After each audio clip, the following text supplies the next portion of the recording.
आज आपण ईप या कवितेचं एक्सप्लेनेशन इन इंग्लिश अँड मराठीमध्ये पाहणार आहोत.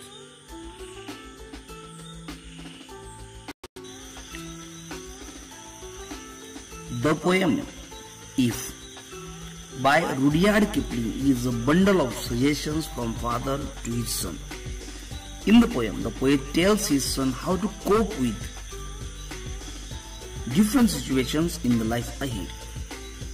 The poem is divided into 4 stanzas having 8 lines each. The rhyme scheme of the poem is first stanza A, A, B, C, B, C. Second and third stanza A, B, A, B, C, D, C, D. We shall discuss each stanza in detail below. First stanza. If you can keep your head when all about you are losing theirs and blaming it on you.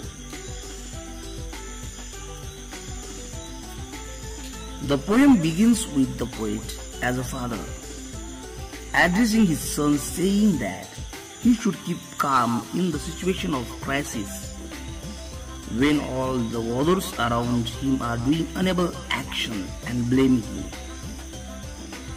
कवितेची सुरुवात एक पिता या नात्याने कवीने आपल्या मुलाला संबोधित करताना सांगत आहे की संकटाच्या परिस्थितीत त्याने शांत राहावे जेव्हा त्याच्या सभोवतालचे इतर सर्व लोक अक्षम कृती करतात आणि दोष मात्र त्याला देतात.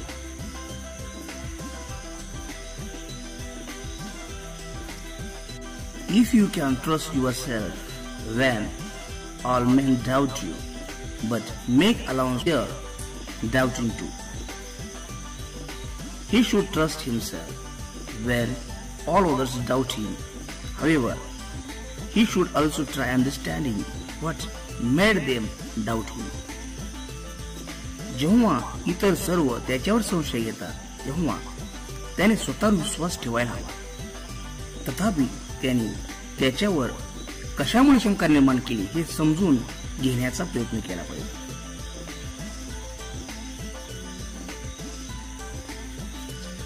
You can wait and not be tired by waiting. In the 5th line, the poet says that one should wait patiently for success and should never be tired by waiting because success comes to those who work hard and remain patient. 5व्या ओळीमध्ये कवी म्हणतो की यशाची धीराने वाट पाहावी आणि वाट पाहून कधीही खचू नये कारण यश त्याच्याकडे येते जे कठोर परिश्रम करतात आणि धीर धरतात.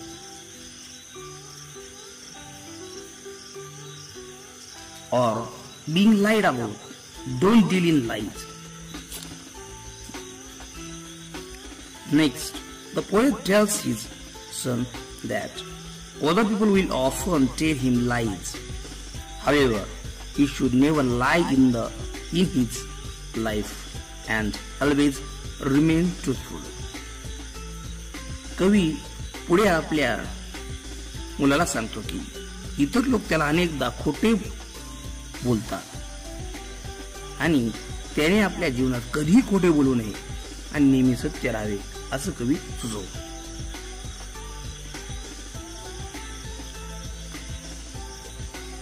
Or being hated, don't give way to hating. Others will hate him, but he should never hate them back and rather spread love. इतर लोक त्याचा तिरस्कार करतील परंतु त्याने कधी त्यांचा द्वेष करू नये आणि इतरांमध्ये प्रेम पसरवण्याचं काम करावे.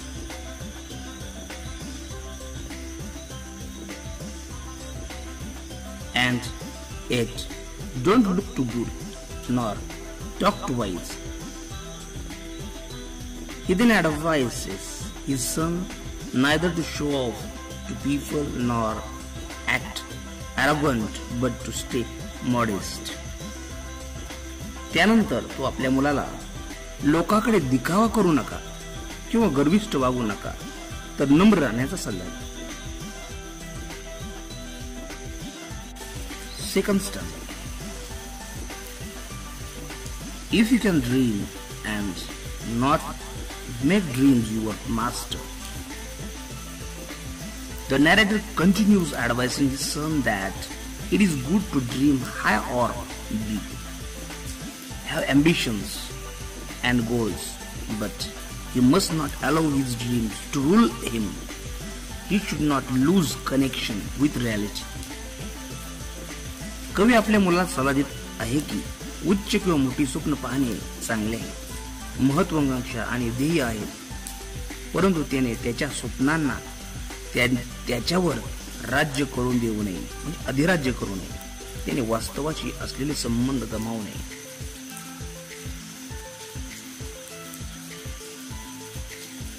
If you can think and not make thoughts your aim. If he thinks about his future and plans for it, he should not just sit to keep think. He needs to act upon the plans. If he achieves success or face failure, he should treat them equally. जर त्याने त्याच्या भविष्याचा विचार केला आणि त्यासाठी योजना आखल्या तर त्याने फक्त विचार करत बसू नये. त्याला योजनावर कृती करणे आवश्यक आहे. जर त्याने यश मिळवले किंवा अपयश सामोरे जावे लागले तर त्याने त्यांना समान वागणूक दिली पाहिजे.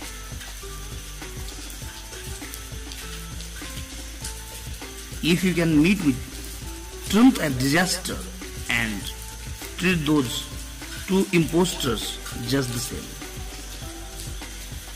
In the third line, the poet says that one should meet with triumph and disaster and treat those two impostors just the same. Note that the first letters triumph and disaster have been capitalized.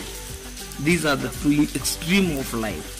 The poet calls them impostors, that is fake. They either make one extremely happy or miserable. However, they are not lasting, and hence one should not take them seriously. तिसऱ्या ओळीमध्ये कवी म्हणतो की एखाद्याने विजय, पराजय किंवा आपत्ती भेटले पाहिजे. ते दोन्ही बंडखोर आहेत, त्यांना समान वागले पाहिजे. विजय आणि पराजय हे जीवनाचे दोन टोके आहेत.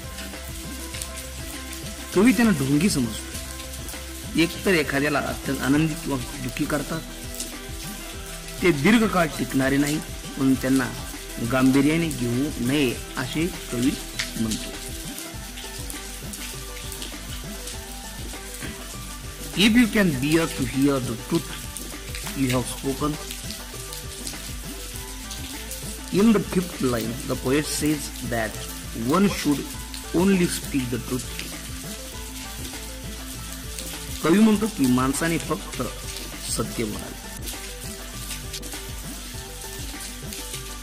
Twisted by nails to make a trap for fools,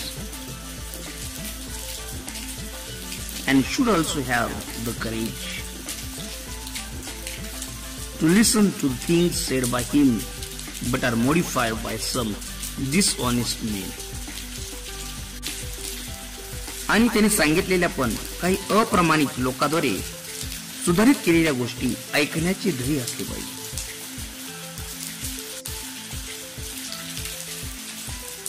Or who is the thing you give your life to broken and stoop and build up with worn out tools. He should also have the courage to see the things built by him in broken conditions and try rebuilding them with worn out tools, that is, with what energy or skill you have. तुटलेल्या वस्तू त्याने बनवलेल्या वस्तू पाहण्याची आणि जीर्ण झालेल्या साधनांनी म्हणजे तुमच्याकडे असलेली ऊर्जा किंवा कौशल्य वापरून त्या पुन्हा बांधण्याचा प्रयत्न करण्याचे धैर्य याच्यात असले पाहिजे, असं कवी आपल्या मुलाला सल्ला देतो. Third स्टँडा. If you can talk with crowds and keep your word, or walk with kings nor lose the common head. The poet says that while among the common people one must keep his virtue, while among the kings means big personalities, one should never have pride and ego. In other words, the poet is saying that when one is poor, he should keep his virtue, and when he becomes rich, he should never ego.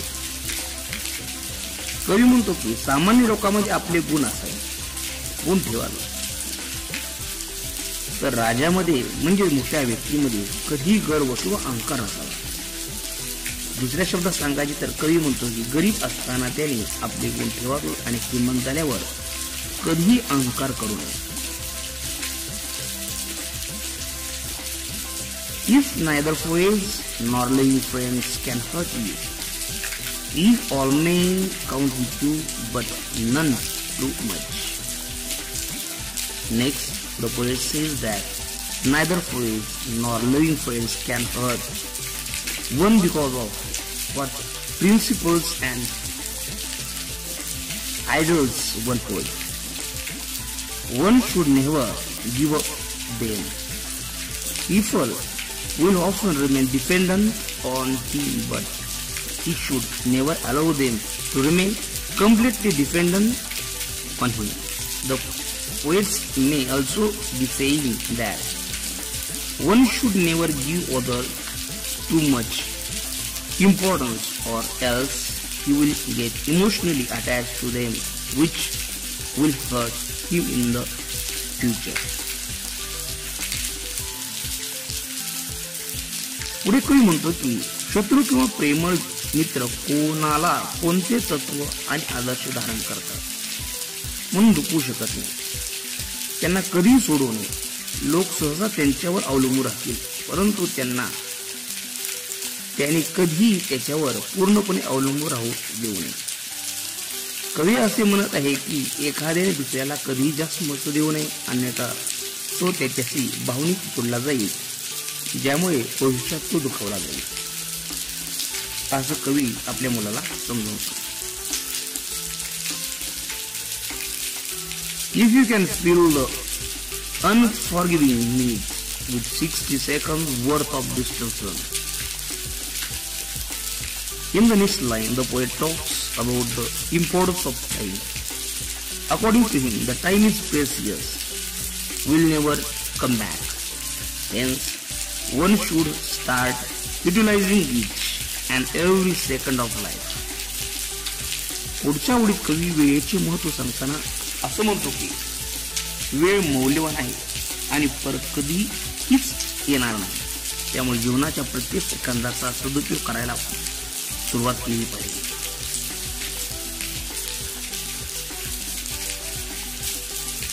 You is the earth and everything that is in it, and which is more, you will with a man, my son. In the final two lines, the poet tells his son if he acts upon all the advice he gave above, he will be able to achieve whatever he likes, and he will be a man, that is a true human being. शेवटच्या दोन ओळीमध्ये कवी आपल्या मुलाला सांगतो की त्याने वर दिलेल्या सर्व सल्ल्याचे पालन केले तर तो त्याला जे काही आवडेल ते साध्य करू शकेल आणि तो एक माणूस म्हणजे खरा माणूस होईल, असे कवी आपल्या मुलाला सुचवतो.